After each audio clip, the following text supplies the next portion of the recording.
let's do it. The aim of today's session is to look at GarageBand live loops. Now, some of you may have played with GarageBand on the Mac, and GarageBand on the Mac is pretty much a full-on recording studio. I think it's 32 channels. There's 4 times the number of channels that they had for recording Sgt. Pepper's. If you can't record something beautiful on this, you can't record something beautiful. It's actually very easy to make things with GarageBand, but you have to understand a certain amount about music. Like, you have to understand what a bar of music is. And if you just move stuff around and copy and paste it, you're going to get yourself into a bit of a mess. So what we've got on the screen over here is pretty much a recording studio. Each one of these rows is an instrument. So there's a hip hop drum machine, there's a bass guitar, there's a keyboard, there's another keyboard, there's a drum kit, there's a, looks like an electric guitar, and so on. And if I rewind my playback head right back to the beginning, hit rewind and hit play,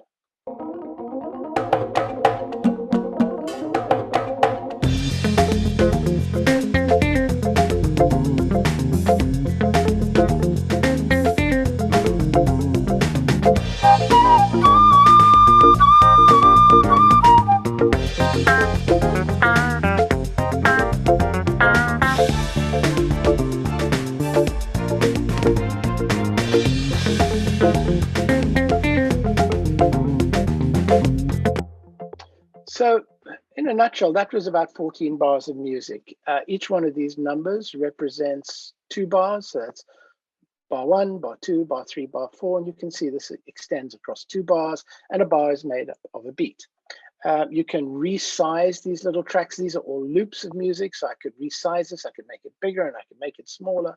But if I just made that length, this would be 1.5 bars, and the other one would be about 6.5 bars. And the music would start to get a bit messy. So if you don't understand the concept behind the most fundamental parts of music, you start to think, well, okay, I'm cut out. I can't make this sort of thing. Well, GarageBand on the iPad has another interface, which is what I'm going to take you through today. So let me hide this and join my Mac from my iPad. Okay, so let's run GarageBand on the iPad. I'm going over AirPlay, so there may be some slight delay, but you see this track here? Exactly the same track that we saw before. Hit play.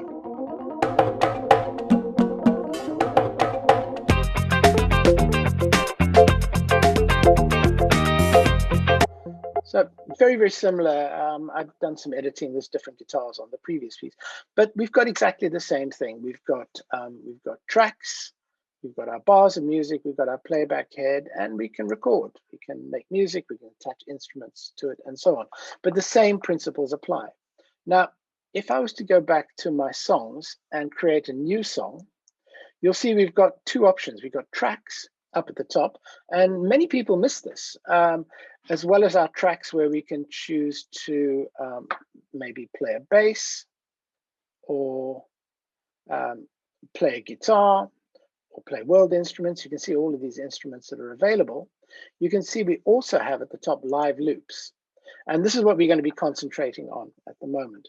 So let's have a look at the interface first, and I'll talk our way through it as we're doing it. So I'm going to choose electro funk. There are a bunch of templates. You can start off with a blank template. You can add more sounds from a sound library, and you can see, I don't know what EDM is, but there's hip hop, there's dubstep, there's electro funk, there's rock, there's chill, there's house music, and so on. So these are all templates that are pre-populated with musical instruments and tracks. So if I open up electro funk, what you see on screen here now is we still have this horizontal row where you've got an instrument, so we've got a drum kit, and so on. But what we've got here are, instead of instruments that are playing horizontally across the screen, these are individual loops that will loop, and they'll start playing. And if you click stop to play, it won't stop playing until it's either reached the end of its cycle or the end of a part of a bar. So you will never find yourself in a situation where you click on one, click on another, and your timing goes out. So let's have a look at one of them. Let's take a guitar loop, for example. I'm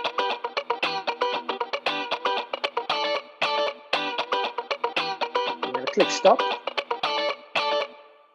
So it played all the way through to the end. But if I started again and click stop, it played halfway through. So it played, so that one, if we have a look, if I click edit and have a look at the settings for that particular loop, you'll see that this is 8 beats. So it's 2 bars made up 1, 2, 3, 4, 1, 2, 3, 4. So that one stopped playing at the end of a single bar.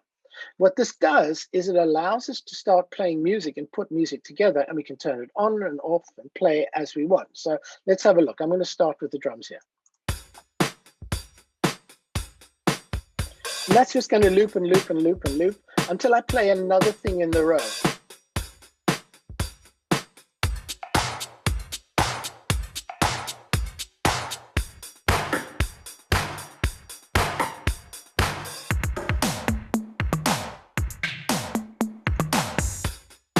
So everything stays perfectly synced up and perfectly in sequence with it. So let's play some guitar.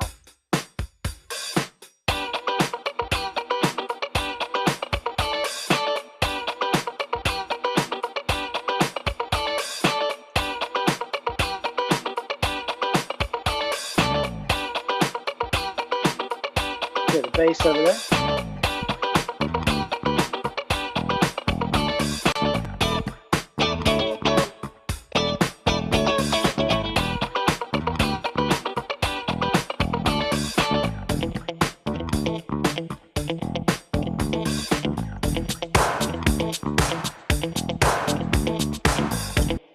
And so on. And you can just keep playing, and you can keep playing and playing. So you can just, once you've got these things down, and I'll show you how we make them in a bit, you can just keep playing and everything's going to stay in time.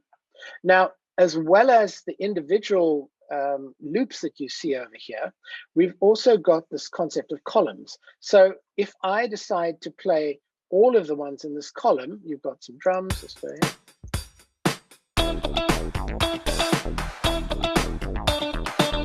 Now, if I wanted to move to the next column and I wanted to trigger them,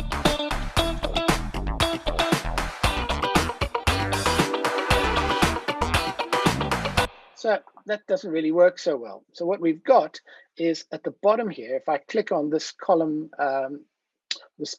trigger, it plays the whole track. It plays the entire column.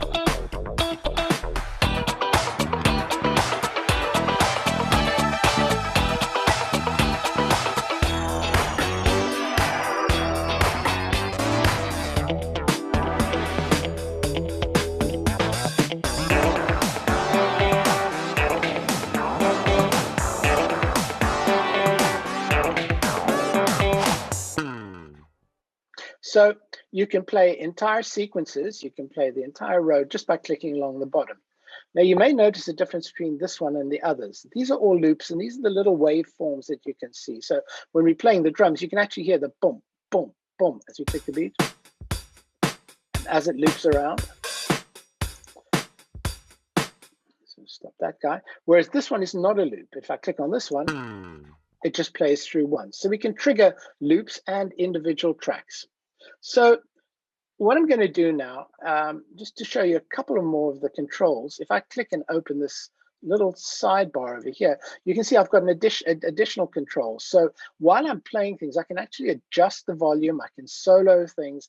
So if I wanted to play an entire track here, or an entire column,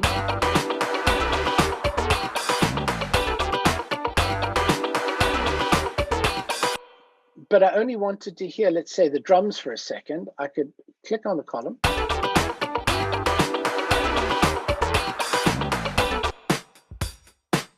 By clicking on the little headphone, I solo it. So I can listen to various elements of it individually. I can also mute various tracks. So if we go again and we start playing this again.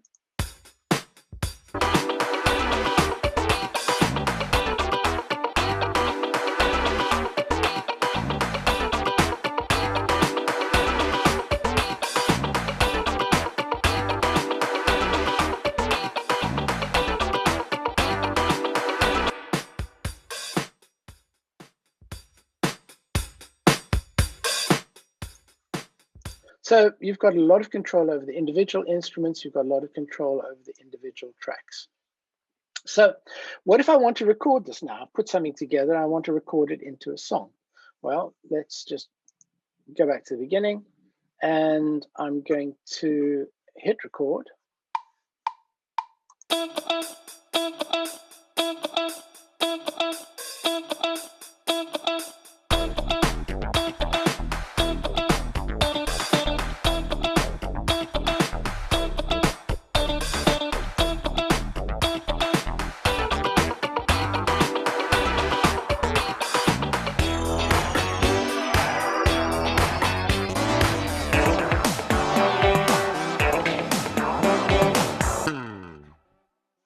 Stop record.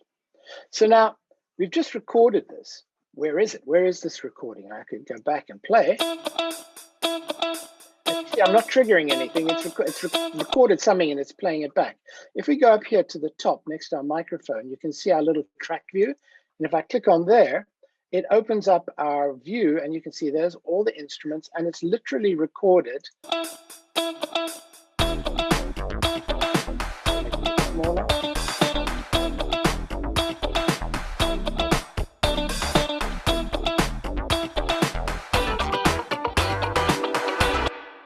And so on. So now that we're inside our GarageBand interface, we can start to add different instruments, we could record voices, and so on. So we can actually record our tracks from inside here. So we can do whatever we want with this using loops to get us going, the loop browser and the live loops to get all our timings together, and then we can come back and play with it. So let's go back to our live loops. And you've seen how we can start with a template and start building things. Well, what if we wanted to build our own? I'm going to go back to the songs. It's going to save that song. I'm not going to bother with giving it a name just yet. Let's create a new track, but this time I'm going to create an empty track.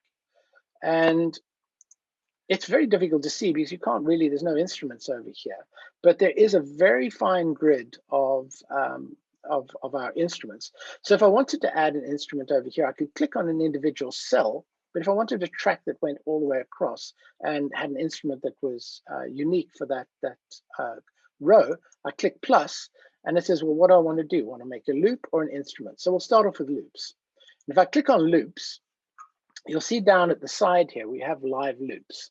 Now we can use, if you've seen our previous GarageBand sessions, you can build live loops. You can build songs out of the live loops. So here's a whole bunch of instruments. I mean, there are, in my library, 667 items. We can do what are called auditioning these items just by clicking on them.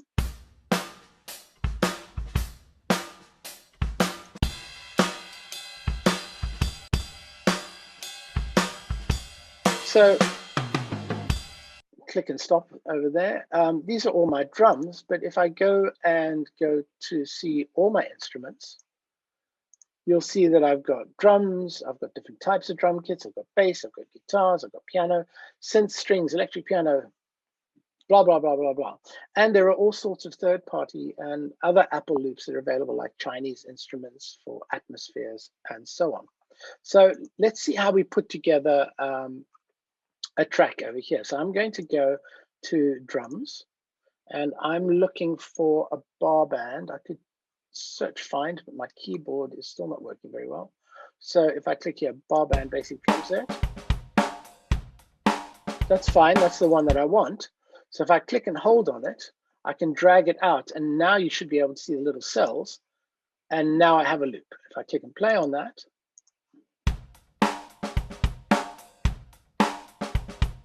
and that'll just keep looping and looping and looping until I stop it. So there's my first instrument. So let's put, let's go back to my loops. I can add from here. And I don't want drums anymore. I want some bass. Let's go to bass and let's go down to boogie bass. Boogie bass, slap bass number 2. I think that was the one I liked. Yep, that'll do me. So take you, put you in a separate track, and let's start these guys playing.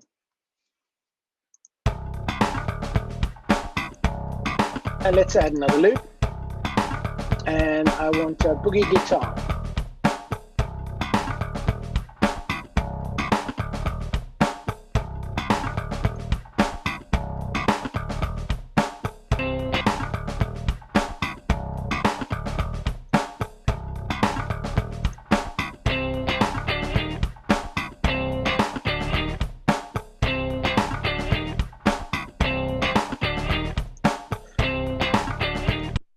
Okay, so now we've got a few tracks inside here. So let's look into these little loops a little bit more depth. So I've got this little edit button over here. Let's just stop you guys. If I click on edit, the interface doesn't look like it changes very much, but this turns blue. And if I click on any of these, I'll get a pop-up menu. So I can record on top of it, I can delete, I can cut, copy, paste, I can edit it. And if I click edit, I actually get the waveform, and I can come in here and I can actually trim this. So I could trim it just like I was editing one of my movies in iMovie, or if I was in QuickTime, done. And if I, once again, we're still in edit mode, if I go to my settings, you can see at the moment this is 4 beats. If I wanted to take it down or make it up, I could make this 2 bars, which would be 8 beats. I could take it down. I could say the number of beats. I could make it 4 beats per bar, 8 beats per bar, 6 beats per bar, make it a waltz, and so on. I can increase the volume. I can play and pause. And the other thing that I can do is I can switch off looping. So if I switch off the looping, you'll see over here, now if I play it, let's come out of edit mode. It's no longer a loop. So let's put it back in there because you want it to go back to a loop. And there are sometimes you may want to do that. And if we've got time, I'll show you why you may want to do that. So let's do that. And you can also reverse it. If I wanted to have the drums go in reverse.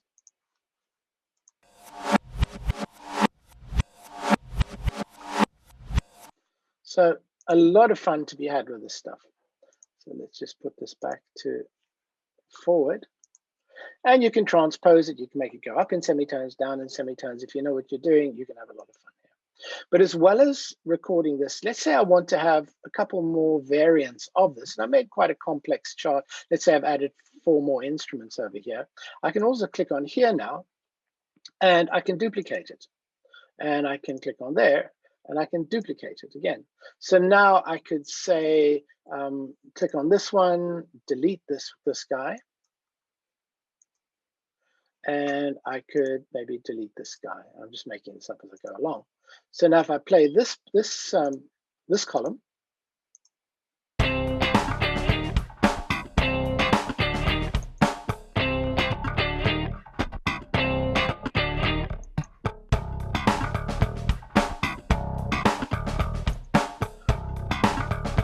so you can start to build yourself some really interesting little bits and pieces over here.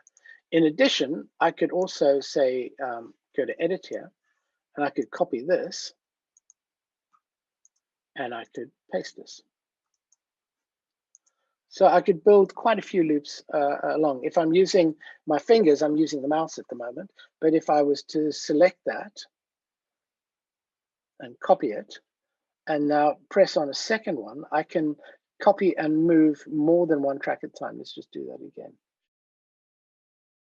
So now I've got 2, and I can move 2 or 3 together. I can pick up a whole bunch of these things and move them around the screen. So we've been using loops up till now. What if we wanted to add a real instrument or a smart instrument from the library of instruments that we've got? So let's go down to here. I'm not going to add an entire row. I'm just going to click on this and say, instead of pasting, because obviously I copied the drums over there, instead of choosing loop, I'm going to choose instruments.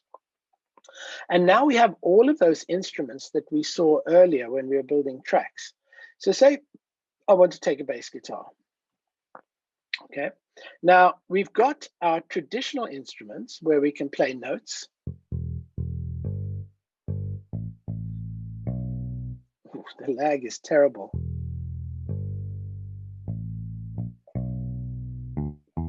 So forgive me, the sound's coming about a quarter of a second after I press it, so it's very difficult to get your timing right. So if you know how to play the instrument, you can play it. If you know your scales and so on, that's fine.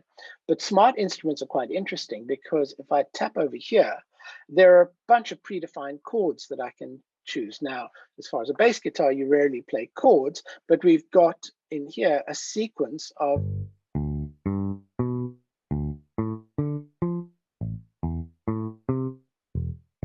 the various notes that make up those chords. And you could actually start to play and record something while it was doing it. If you feel technically challenged, and I certainly feel technically challenged right at the moment because the lag is so bad, you can actually turn on autoplay. So if I'm going to turn that up to say 2 and I press E minor,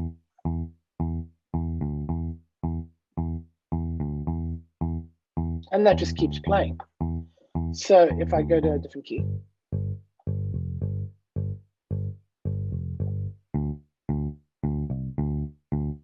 so I'm going to tap that again to stop, and we've got a variety of different autoplays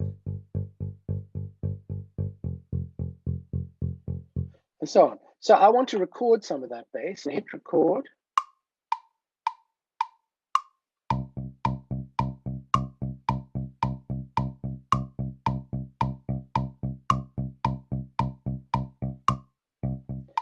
Okay, so we stop that. Now, if I go back to my cells in the top left-hand corner here, I've got a little track over here. I might have missed the first bit. Yeah, there's a little glitch there with the play, but if I now click here,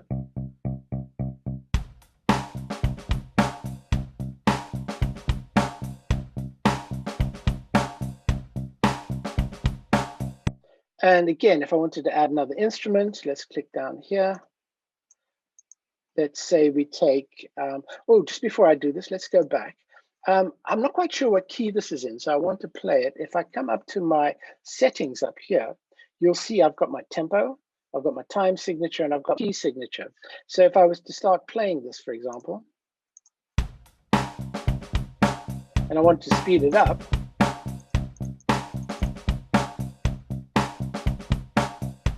great for your gym workout, right? We'll take it down to say 104.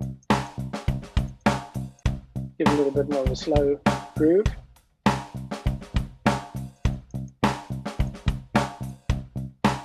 And you could actually change the key signature.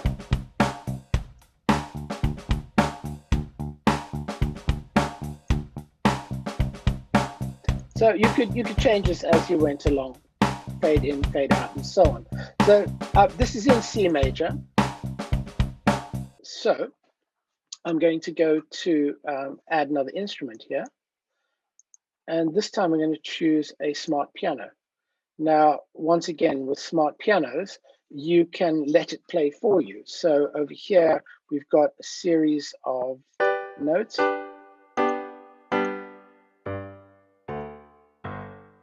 Now, this is designed as a multi-touch, so I can play with 3 fingers.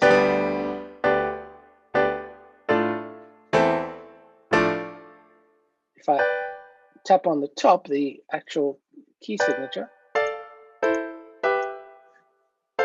So if I know chords, I can, if I've got a piece of sheet music that tells me what chord to play at what time, I can play that. But once again, I also have autoplay. So if I turn this on to 1, I can try pattern 2, pattern 3.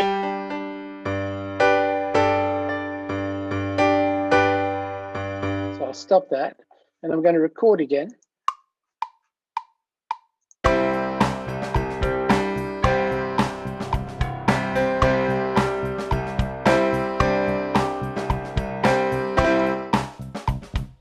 Okay, and let's go back to my loops. And once again, I have another loop that I can play. So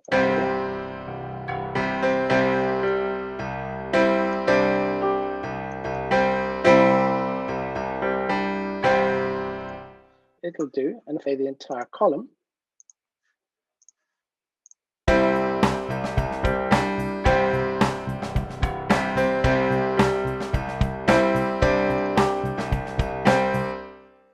And if I don't like the instrument,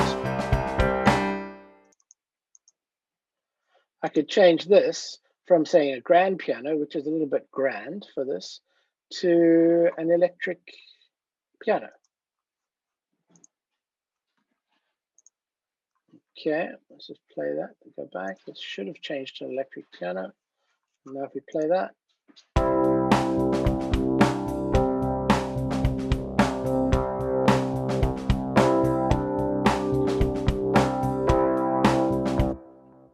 And so on. So we can literally build up the song as we want to, and depending on our level of expertise in music, we can just use loops, or we could use the smart instruments, can play the real instruments. You will have more success than I have, because you won't be airplaying your iPad to a second monitor for display and broadcast, and the lag will disappear altogether. Now, there's a couple of other things that you can use live loops for, and as many of you know, I do a lot of work in education, so you could imagine going to a poetry reading and recording your voice and putting atmospheres in there, or maybe learning a language, or doing drama, or recording an intro to your podcast. Imagine if you've got a podcast and each one of these little cells was a musical sting or a commercial or whatever, and all you had to do was trigger it and it would play. Right? So if we go back to the loops and we go to our tracks, and you look at the world of numbers down at the bottom over here, this is a pre-created one by Apple. So if I open this up, you'll see the languages. So you've got English, Spanish, French. So if you want to learn how to count in Japanese, 1, 1. You can see these aren't actual loops. If I wanted to make a loop, I could. What's 1 in Japanese? 1、1、 2, 2、 2. 2。 And so on. So you can build as many rows as you want with people speaking, with poetry, and so on. And one of the examples that were given to us in one of the educational settings was how to make a poem and then make some atmospheres. And I thought I'd just play it for you before we finish off, because we've come to the end. But you see here, this is a little microphone. So these are all voice tracks. Did you know there are more molecules in a patch of dirt than people on Earth? So that's not a loop, that's just a playthrough, whereas this one is a loop. These are loops, these are loops. So let's take it back to the beginning. And these are all various atmospheres that come with GarageBand. So let me play this back to you.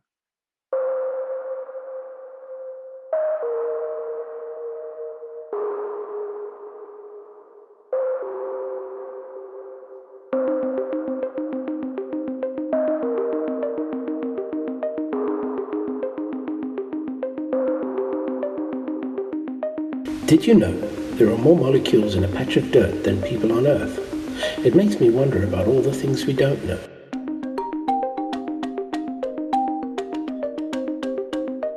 The other afternoon I was walking home and I heard a bird singing from a telephone wire.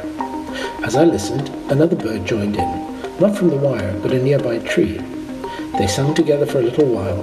It might only have been a minute or so, and I wondered if that was the end of it, that maybe they'd stop and be on their way as I'd be on mine. But then a third joined in, and a fourth, and soon I couldn't count them anymore.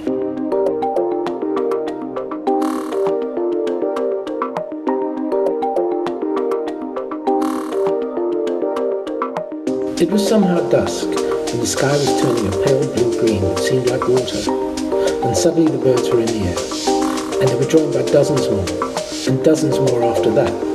In a matter of minutes, the air was alive with them.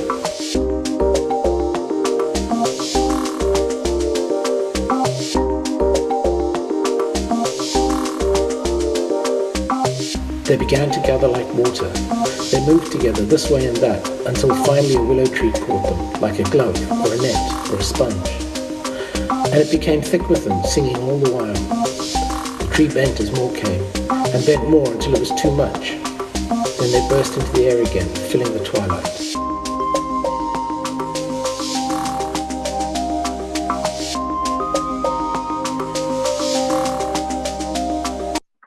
So you get the feel for it. There's only a few seconds left. Now, of course, because this is all recorded in loops, and if I recorded it, which I have, I can now go back to my track view and I can insert bits and pieces. I can make it go softer. I can make it go quieter. I can provide a bunch of animations to it. So really, the final step is once I've finished with this, what do I do with it? So let's go back to my picker here. And if I right click on this, I can share it. So if I share it, I can do it as a couple of things. I can save it as a song, which will mix it down into a 2-channel stereo song, which you could play just like any MP3 or MP4 file that you might get, or AAC file that you might get from Apple Music or any digital music song. You can change it into a ringtone. So if you want to make your own ringtones, you can put them in there.